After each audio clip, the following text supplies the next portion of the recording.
વ્યવસ્થા વધારાઈ છે।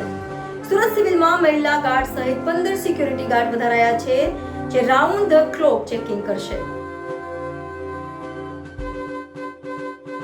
કોલકાતામાં મેડિકલ કોલેજની રેસિડેન્ટ તબીબ પર રેપ બાદ હત્યા કરવાની ઘટનામાં દેશભરમાં પડઘા પડ્યા છે। રેસિડેન્ટ ડોક્ટરો હડતાલ પર ઉતરી ગયા હતા। 6 દિવસ બાદ હડતાલ સમેટાઈ હતી।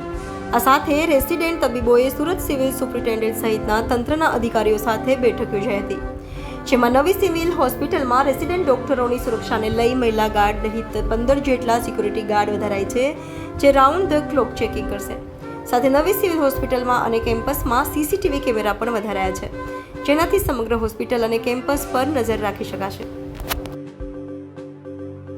રેસિડેન્ટ તબીબ ડૉક્ટરોની જે સ્ટ્રાઇક હતી તે કલકત્તામાં જે ઘટના બની, જે જઘન્ય અપરાધ થયો રેસિડેન્ટ ડૉક્ટર પર, તેના આધારે આખા હિન્દુસ્તાનમાં અને આપણા ગુજરાતની પણ તમામ મેડિકલ કોલેજોમાં રેસિડેન્ટ ડૉક્ટરો સ્ટ્રાઇક પર હતા। સુઓ મોટો દ્વારા જે રીતે સુપ્રીમ કોર્ટમાં આ મેટર અર્જન્ટ લેવામાં આવી અને જે કંઈ એના જજમેન્ટની ચાલુ થયું કામગીરી, તેનાથી સંતોષ વ્યક્ત કરીને ઘણી જગ્યાએ સ્ટ્રાઇકો ખેંચવાનું ચાલુ થયું। અમદાવાદમાંથી બી ખેંચાઈ ગઈ અને પછી એના એ ઉપરાંત જે કોઈ લોકલ ઇસ્યુ થોડા હતા, જે લોકલ ઇસ્યુ જે સિવિલ હોસ્પિટલના વહીવટીતંત્ર દ્વારા સોલ્વ થઈ શકે એવા ઇસ્યુ હતા। તેમાં દાખલા તરીકે એમને એક સીસીટીવી કેમેરા વધારે જોઈતા હતા, થોડા સિક્યુરિટી ગાર્ડની સંખ્યા પોઈન્ટ્સ વધારે જોઈતા હતા। તો અમારી મર્યાદામાં 10% સુધી લઈ શકાય બેઝ પર 15 સિક્યુરિટી ગાર્ડ અર્જન્ટ વધારવાનો આદેશ કર્યો, જે ટ્રોમા સેન્ટર અને કિડની બિલ્ડિંગમાં જે નવા વોર્ડો ચાલુ છે એમાં રાઉન્ડ ધી ક્લોક રાખવામાં આવશે।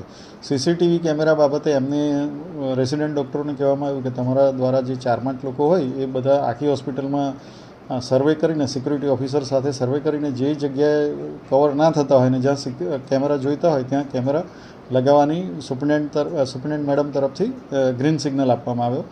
અને જ્યાં એમની એક બીજી ડિમાન્ડ હતી કે અમુક જગ્યાએ રાત્રે આવવામાં અંધારું હોય છે, બ્લેક સ્પોટ હોય છે આપણે કેમ્પસમાં પણ હોસ્ટેલથી અહીં આવવા માટે, તો એ પણ તમામ આઈડેન્ટિફાઈ કરીને પીઆઈયુના ઇલેક્ટ્રિક વિભાગના એન્જિનિયરો અને સિવિલ વિભાગના એન્જિનિયરો પણ ઉપસ્થિત હતા બેઠકમાં, અને એમના દ્વારા કહેવામાં આવ્યું કે વિધિન 2-3 ડેઝ આ બધું જ કવરઅપ કરવામાં આવશે।